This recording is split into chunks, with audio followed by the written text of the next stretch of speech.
Hello दोस्तों, आप सभी का स्वागत है अपने YouTube channel We Study Point में। हमारे द्वारा डेली करंट अफेयर्स की सीरीज कंटिन्यू है, जो कि UPSI, UP PCS, UP triple SC, SSC एवं अन्य एग्जाम के दृष्टिकोण से अति महत्वपूर्ण है। कल हमारे द्वारा आपको कुछ क्वेश्चन दिए गए थे, उनका आंसर आज की वीडियो में देख लेते हैं। आज है 26 अक्टूबर 2025। पहला क्वेश्चन था, चर्चा में रहा तफ्तान ज्वालामुखी किस देश में स्थित है? तो इसका आंसर रहेगा ऑप्शन डी, यानी ईरान में यह ज्वालामुखी स्थित है। कल हमारे द्वारा आपको नील नदी के बारे में विस्तृत व्याख्या दी गई थी। आज चर्चा करेंगे ज्वालामुखी पर। तो देखिए, ज्वालामुखी कितने प्रकार के होते हैं, क्या होते हैं, सभी चीज़ आपको बताई जाएगी। पहले सर्वप्रथम हम ज्वालामुखी की परिभाषा को समझते हैं। तो ज्वालामुखी कहा किसको जाता है? तो ज्वालामुखी पृथ्वी की पपरटी में एक छिद्र होता है। पृथ्वी की पपरटी में एक छिद्र होता है, जिसके माध्यम से विस्फोट के दौरान गैसें निकलती है। लावा, राख, भाप आदि बाहर की ओर उत्सर्जित होती है ज्वालामुखी प्रक्रिया के दौरान। पुनः सुन लीजिए, ज्वालामुखी पृथ्वी की पपरटी में एक छिद्र है, जिसके माध्यम से विस्फोट के दौरान गैसें, लावा, भाप, राख आदि बाहर की ओर उत्सर्जित होती है। एक टर्म निकल कर आता है, ज्वालामुखी जो गतिविधि है वह अंतर्जात प्रक्रिया का उदाहरण है या बहिर्जात प्रक्रिया का उदाहरण है। तो ध्यान देना, ज्वालामुखी एक अंतर्जात प्रक्रिया का उदाहरण है, जबकि नदी जो है आपकी, यह बहिर्जात प्रक्रिया का उदाहरण है। अंतर्जात प्रक्रिया और बहिर्जात प्रक्रिया क्या होती है? देखिए, जो भी पृथ्वी की आंतरिक सतह में जो भी गतिविधि होगी वह अंतर्जात प्रक्रिया कहलाएगी, जबकि पृथ्वी की सतह पर जो प्रक्रिया होगी वह बहिर्जात प्रक्रिया कहलाएगी। तो ज्वालामुखी पृथ्वी के आंतरिक भाग से संबंधित है। अब एक दो टर्म आते हैं सर्वप्रथम, एक मैग्मा आता है, एक लावा निकल कर आता है। एक मैग्मा और एक आपका लावा। अब ये दोनों क्या होते हैं, देख लेते हैं इनको भी। तो मैग्मा और लावा, देखिए मैग्मा जो होता है, पृथ्वी की आंतरिक पिघली हुई चट्टानें होती है। पृथ्वी की आंतरिक पिघली हुई चट्टान हुई, जब तक ज्वालामुखी उद्गार नहीं हुआ है, जब तक ज्वालामुखी यानी उद्गार नहीं हुआ है, तो वह चट्टानें जो आंतरिक रहेंगी वो पिघली भी रहेगी और उसको मैग्मा कहा जाता है। जब ज्वालामुखी उद्गार की प्रक्रिया के दौरान वही चट्टानें पृथ्वी की सतह पर आकर बिछ जाती है, तो उसको क्या बोला जाता है? लावा बोला जाता है। तो दोनों टर्म है, मैग्मा और लावा। मैग्मा पृथ्वी की आंतरिक पिघली हुई चट्टानें हैं, जबकि लावा पृथ्वी ज्वालामुखी उद्गार के बाद पृथ्वी की सतह के ऊपर आकर बिछी चट्टानें को लावा कहा जाता है। अब ज्वालामुखी गतिविधि के आधार पर कितने प्रकार है ज्वालामुखी के? तो गतिविधि के आधार पर देखेंगे हम, 3 प्रकार हैं। कौन कौन से? एक होता है आपका सक्रिय ज्वालामुखी, एक होता है आपका प्रसुप्त ज्वालामुखी और एक होता है आपका निष्क्रिय ज्वालामुखी। तो 3 प्रकार है गतिविधि के आधार पर, सक्रिय ज्वालामुखी, प्रसुप्त ज्वालामुखी, निष्क्रिय ज्वालामुखी। सक्रिय ज्वालामुखी यानी एक्टिव वोल्केनो, इनमें निरंतर विस्फोट होता है, लगातार विस्फोट होता रहता है, सक्रिय ही नाम इनका है, तो निरंतर विस्फोट होता रहता है। इसमें आमतौर पर प्रशांत रिंग ऑफ फायर के निकट पाए जाते हैं। कहाँ पर? प्रशांत रिंग ऑफ फायर के निकट पाए जाते हैं, जिसमें न्यूजीलैंड हुआ, दक्षिण पूर्व एशिया हुआ, जापान हुआ और यूएसए यानी संयुक्त राज्य अमेरिका शामिल है। इसी प्रकार प्रसुप्त ज्वालामुखी को इंग्लिश में डोरमेंट वोल्केनो कहा जाता है, या इनको देखिए एक हम नाम आलसी ज्वालामुखी भी कह सकते हैं। इसमें एक आलसी कोई व्यक्ति हो तो उसका ये नहीं पता वो कब उठकर चलने लगे या कब सो जाए। तो इसी प्रकार ये प्रसुप्त ज्वालामुखी है। ये विलुप्त तो नहीं है, लेकिन इनमें भविष्य में कभी भी उद्गार की संभावना है, कभी भी इसमें उद्गार हो सकता है। और प्रसुप्त ज्वालामुखी का सबसे अच्छा उदाहरण मैं आपको बताता चलूँ। सबसे अच्छा उदाहरण है इसका माउंट किलिमंजारो। माउंट किलिमंजारो इसका सबसे अच्छा उदाहरण है, जो कि तंजानिया में स्थित है। मैंने कल की वीडियो में आपको तंजानिया के बारे में भी कुछ पॉइंट बताए थे, जैसे राजधानी उसकी दोदोमा। तो माउंट किलिमंजारो कहाँ पर पड़ता है? तंजानिया में। और कैसा उदाहरण है? प्रसुप्त ज्वालामुखी का उदाहरण है। अब आता है निष्क्रिय ज्वालामुखी। तो निष्क्रिय ज्वालामुखी में क्या है? भविष्य में उद्गार की कोई संभावना इसमें नहीं है। इसका सबसे अच्छा उदाहरण है आपका धीनोधर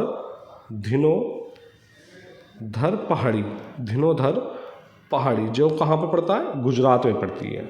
तो इस प्रकार ये 3 प्रकार थे गतिविधि के आधार पर। अब देखिए, विस्फोट के आधार पर भी ज्वालामुखी को वर्गीकृत किया गया है।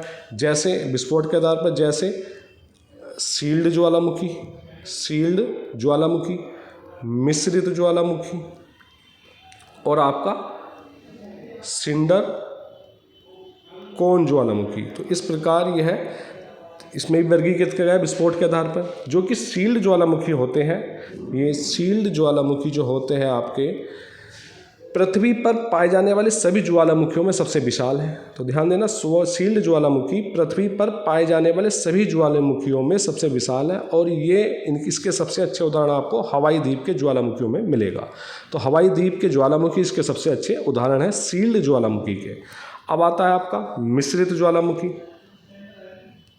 मिश्रित ज्वालामुखी, इसके उदाहरण मैं आपको बताता चलूँ। देखिए, एक माउंट मेयोन आता है, माउंट मेयोन, जो कि कहाँ पड़ता है, फिलीपींस में। यह मिश्रित ज्वालामुखी का उदाहरण है। तो ध्यान देना, माउंट मेयोन कहाँ पर पड़ता है, फिलीपींस में। एक आता है माउंट फूजी, माउंट फूजी, यह कहाँ पड़ता है, जापान में पड़ता है यह। एक आता है आपका माउंट रेनियर, माउंट रेनियर, ये कहाँ पड़ता है आपका, यूएसए यानी संयुक्त राज्य अमेरिका में। तो ये तीनों ही ज्वालामुखी मिश्रित ज्वालामुखी के उदाहरण हैं। मेयोन ज्वालामुखी फिलीपींस में पड़ता है, माउंट फूजी जापान में पड़ता है, और माउंट रेनियर आपका यूएसए में पड़ता है। इसी प्रकार तीसरा है सिंडर कोन, सिंडर कोन ज्वालामुखी। तो देखिए, ये सबसे छोटे ज्वालामुखी होते हैं और जो ढीली चट्टानें और राख के टुकड़ों से बने होते हैं। तो ध्यान देना, सबसे छोटे ज्वालामुखी सिंडर कोन कहे जाते हैं। क्वेश्चन आ सकता है आपके एग्जाम में, जो ढीली चट्टानों और राख के टुकड़ों से बने होते हैं। आपको कुछ एग्जाम्पल देता चलूँ मैं ज्वालामुखी की जो महत्वपूर्ण है। जैसे एक आता है माउंट एटना, माउंट एटना कहाँ पर पड़ता है, इटली, वो भी इटली के सिसिली द्वीप में। तो माउंट एटना इटली के सिसिली द्वीप में स्थित है। एक ज्वालामुखी आता है पोपोकैटिपिटल, पोपोकैटिपिटल, ये कहाँ पड़ता है आपका, मैक्सिको, मैक्सिको।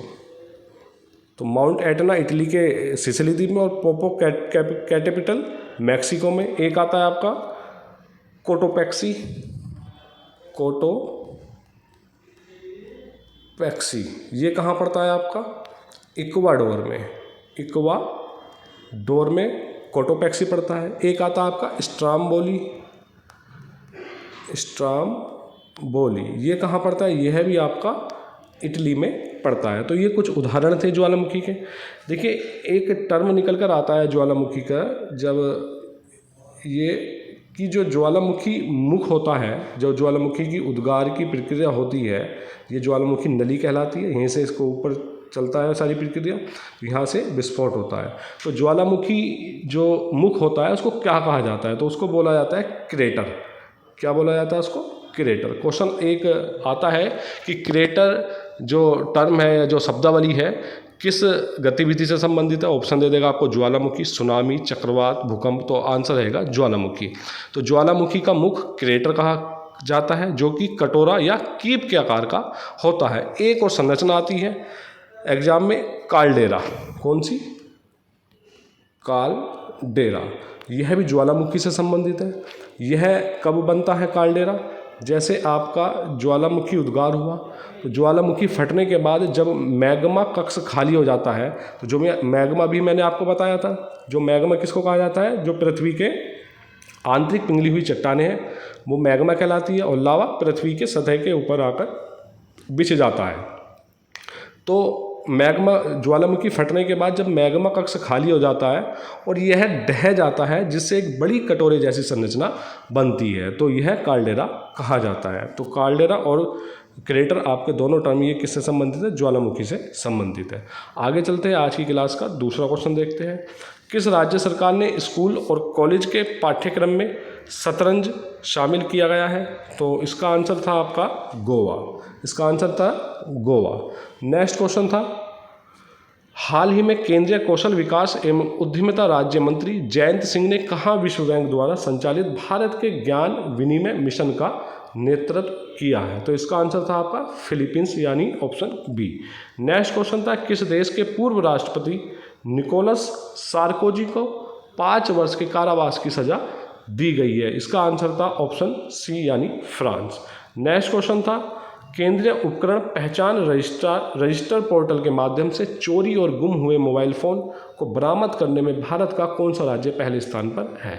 इसका ऑप्शन था ऑप्शन ए यानी तेलंगाना। आज की क्लास का पहला क्वेश्चन, किस संगठन ने वैश्विक एंटीबायोटिक प्रतिरोध निगरानी रिपोर्ट 2025 जारी की है? आंसर है विश्व स्वास्थ्य संगठन। थोड़ा हम जल्दी चलाएंगे क्योंकि वीडियो लंबी होने की संभावना बनी रहेगी। भारत में चीनी पटाखों की अवैध तस्करी को रोकने के लिए राजस्व खुफिया निदेशालय द्वारा शुरू किए गए अभियान का क्या नाम है? आंसर है operation fire trail. Next question है, चर्चा में रहा ग्रेडेड रिस्पॉन्स एक्शन प्लान यानी GRAP दिल्ली NCR में किस पर्यावरण मुद्दे से निपटने के लिए बनाया गया एक ढांचा है? इसका आंसर है वायु प्रदूषण। नेक्स्ट क्वेश्चन है, भारत की गिफ्ट सिटी को ग्लोबल फाइनेंस सेंटर इंडेक्स में कौन सा स्थान प्राप्त हुआ है? इसका आंसर रहेगा आपका 43वां। Next question, ghost town visitor चित्र के लिए किसे सर्वश्रेष्ठ वन्य जीव फोटोग्राफर पुरस्कार 2025 प्राप्त हुआ? मोस्ट इंपोर्टेंट है, लिख लेना। आंसर है विन वैन डेन को। नेक्स्ट क्वेश्चन,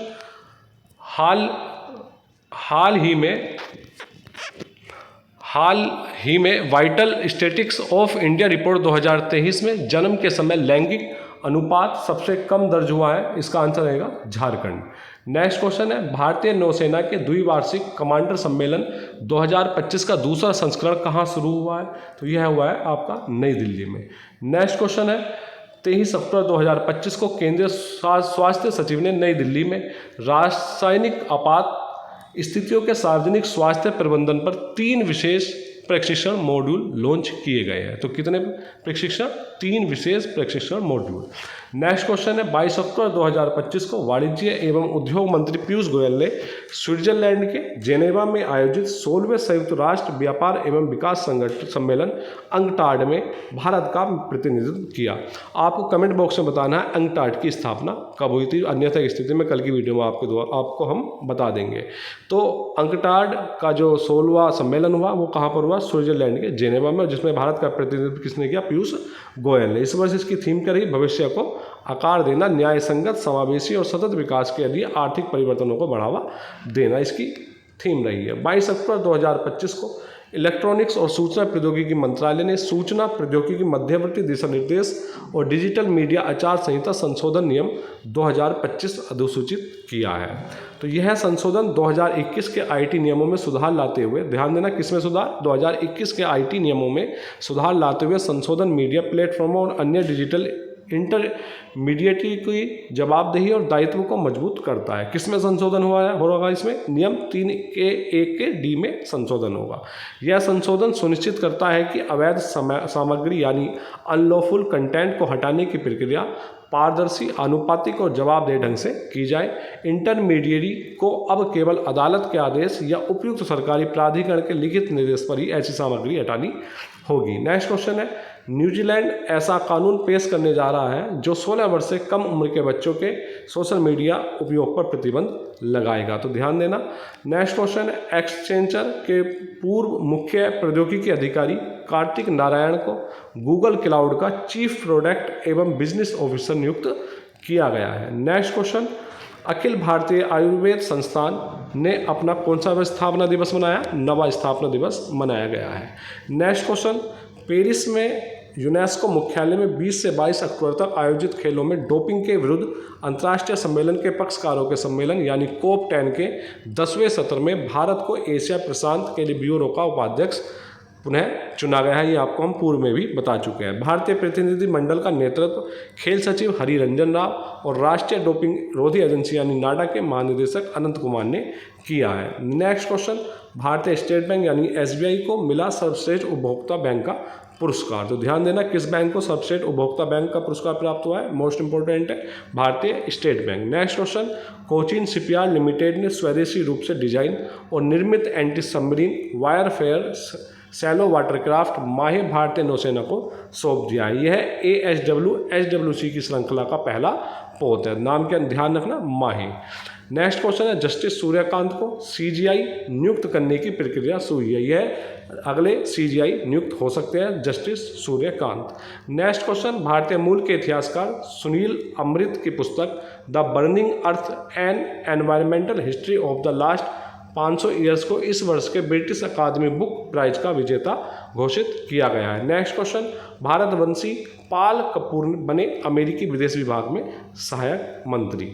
नेक्स्ट क्वेश्चन, हाल ही में भारत और किस देश ने वैज्ञानिक सहयोग को बढ़ावा देने के लिए रामानुजन जूनियर रिसर्च प्रोग्राम शुरू किया है? इसका आंसर रहेगा ब्रिटेन।